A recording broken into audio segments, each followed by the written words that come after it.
Bapak Ibu tentunya sudah tahu bahwa kalau pada beberapa kesempatan kemarin itu Kemendikbud sudah melakukan berbagai macam sosialisasi terkait dengan pengajuan kenaikan jabatan akademik dosen khusus untuk bagi lektor kepala maupun guru besar melalui Sistar ya. Namun saya mencoba memahami kemudian mencatat hal-hal penting yang melalui dari proses sosialisasi tersebut dan mudah-mudahan ini bisa bermanfaat buat teman-teman dosen. Jadi saya sampaikan di dalam video kali ini. Nah, untuk mau tahu lebih jelas seperti apa yang saya catat, tetap stay tune di channel saya, kita bahas ini lebih dalam.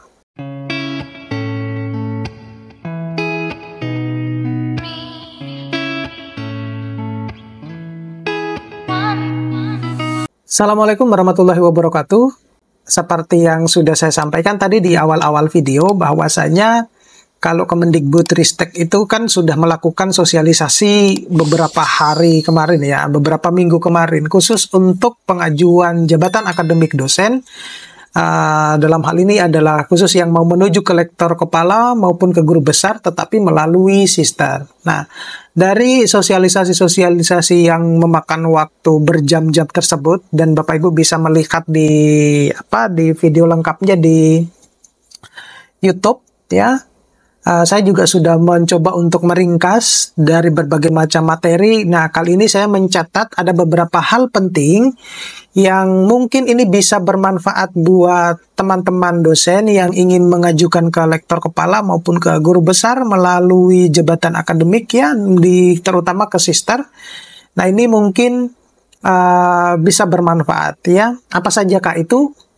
Yang pertama bahwa lektor 3D itu tidak bisa lompat ke guru besar. Jadi kalau pada pengusulan jabatan akademik POPAK 2019 itu kan ada skema loncat jabatan.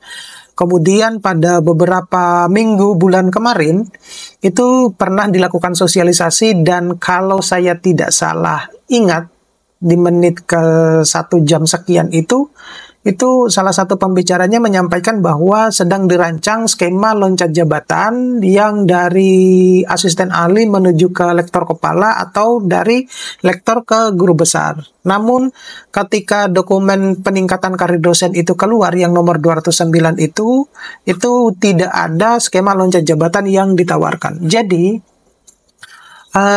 bagi teman-teman dosen yang ingin mengajukan ke guru besar, maka tidak bisa melalui, untuk saat ini ya, itu tidak bisa melalui lektor 3D, tetapi harus ke lektor kepala dulu. Ya, dalam hal ini adalah lektor 4A atau 4B atau 4C, yang terpenting sudah lektor kepala. Nah, ada juga yang menyatakan bahwa guru besar itu bisa diajukan dari jabatan fungsional lektor ya, lektor kepala, mohon maaf. Jadi tidak harus yang 3C dulu baru ke tidak harus yang 4C dulu baru ke 4D gitu. Jadi yang terpenting adalah sudah lektor kepala.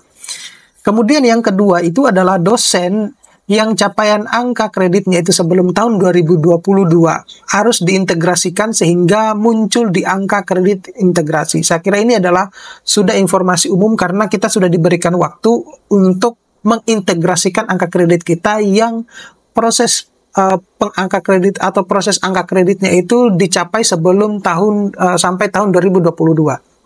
Nah, angka kredit integrasi ini diberikan kepada dosen yang mengajukan maupun yang tidak mengajukan. Jadi semua dosen, khusus untuk yang dosen PNS itu disamaratakan semua. Mau saudara belum mau mengajukan kenaikan kepangkatan atau kenaikan jabatan akademik, ataupun yang mau ataupun yang belum, itu harus tetap mengajukan kenaikan jabatan atau tetap membuat angka kredit integrasi atau mengusulkan angka kredit integrasi. Nah, di mana angka kredit integrasi ini, itu angka kredit integrasi yang tahun 2022 hanya bisa digunakan sampai April 2024, dan itu sudah berlalu Bapak Ibu. Nah, lebih dari itu tidak bisa digunakan. Jadi ini juga yang akan menghambat Bapak Ibu ketika di dalam proses pengajuannya yang saat ini, selama tidak memberikan angka kredit integrasi itu, maka akan dipersulit ya. Nah, Jadi, kelebihan angka kredit integrasi ini dari lektor kepala ke guru besar tidak hangus ya, tetapi akan disimpan untuk kenaikan kepangkatan berikutnya. Kemudian, angka kredit integrasi ini hanya bisa digunakan sampai pengajuan kenaikan kepangkatan, maksimal tidak bisa meloncat ya, misalnya dari lektor kepala sampai 4C ya, tidak bisa. Jadi step by step. Jadi kalau misalnya Bapak Ibu itu dari lektor kepala 4A, maka harus ke 4B dulu gitu, step by step. Jadi ini yang sangat disayangkan, kenapa kok membuat sebuah peraturan yang semakin kesini kok semakin sulit gitu ya. Jadi saya menyebutnya bahwa begitupun juga teman-teman yang lain, itu adalah aturan saat ini itu menguntungkan bagi dosen-dosen yang non produktif ya, yang tidak produktif gitu. Justru teman-teman dosen yang produktif itu tidak tercover di sini. Itu saya juga tidak tahu kenapa demikian. Kemudian yang keempat itu kinerja per 1 Januari sampai dengan Desember 2023 itu harus dinilai oleh universitas.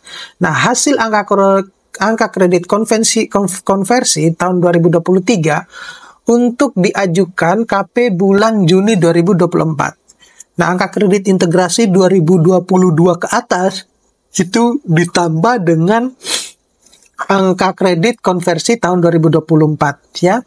Bisa diajukan untuk kenaikan jabatan fungsional dari lektor ke lektor kepala ataupun dari lektor kepala ke guru besar. Namun tidak bisa loncat dari lektor ke guru besar. Itu lagi. Jadi sudah ditekankan Bapak Ibu, saat ini aturan itu tidak bisa untuk loncat jabatan.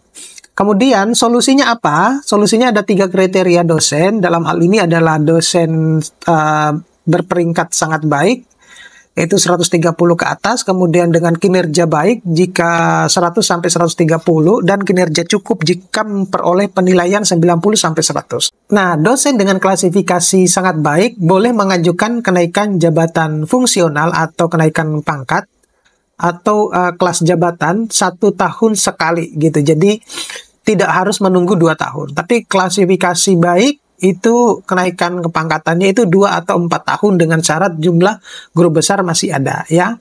Kalau sudah cukup, solusi pindah prodi atau home base tempat lain ya. Nah, klasifikasi dosen ini ditentukan oleh pimpinan dosen atau dalam hal ini adalah kepala departemen ataupun kaprodi, dekan ataupun rektor. Nah, pengangkatan guru besar itu diserahkan ke rektor.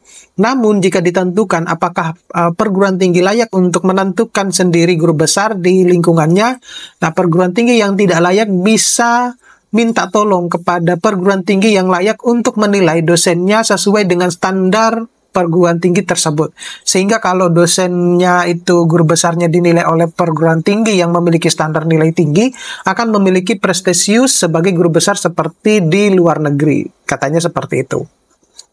Nah, kemudian jika lektor kepala ini mau naik ke guru besar, namun guru besar sudah terpenuhi atau full ya, dalam hal ini terkait dengan rumpun ilmu ya. Nah, maka calon guru besar itu bisa pindah home base, baik di lingkungan PT ataupun di luar PT, gitu ya Bapak Ibu ya. Jadi, ini saya tekankan lagi, dosen itu bisa pindah home base, ya. Baik itu dalam lingkungan PT-nya, artinya dari jurusan satu ke jurusan yang lain, tapi masih dalam satu universitas, atau di luar program, di luar perguruan tingginya, ya.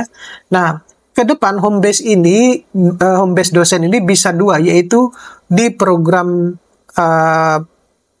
perguruan tinggi sendiri atau satu perguruan tinggi lain, sehingga bisa jadi seorang dosen memiliki jabatan fungsional yang berbeda. Kemudian yang ketujuh itu, pensiun lektor kepala itu bisa dikaryakan di internal atau bukan dosen tetap dan tidak bisa ke guru besar. Jadi pensiun guru besar ini dapat dikaryakan dengan kategori dosen internal.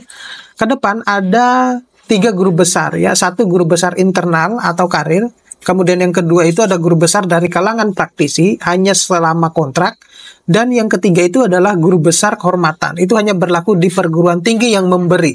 Bagi dosen ke depan yang terpenting adalah kenaikan jabatan, bukan lagi pangkat ya, itu perlu dicatat. Kemudian yang ke-8 itu adalah ke depan dosen akan menerima single salary ya. Ini sudah pernah saya sampaikan bahwa kemungkinan ke depan itu kita akan mendapatkan single salary.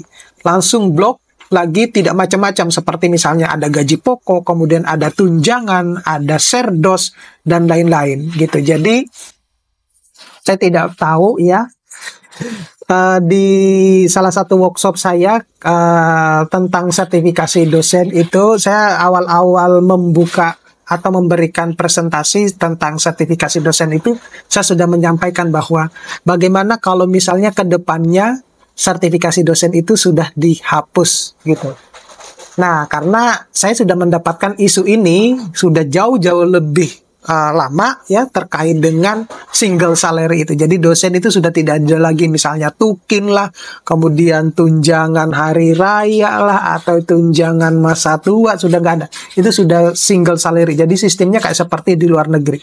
Nah, saya menyampaikan bahwa it's okay ya, nggak apa-apa, tidak ada serdos dan lain-lain. Kalau misalnya gaji dosennya itu adalah 70 juta, misalnya yang mulai dari lektor, ya tidak apa-apa. 70 juta per bulan. Jadi sudah saatnya pemerintah itu harus sudah lebih concern terhadap ini ya, terhadap salary dosen ya. Nah, oke, terima kasih, mudah-mudahan ini bisa bermanfaat. Kita ketemu pada video-video berikutnya. Saya akhiri, assalamualaikum warahmatullahi wabarakatuh.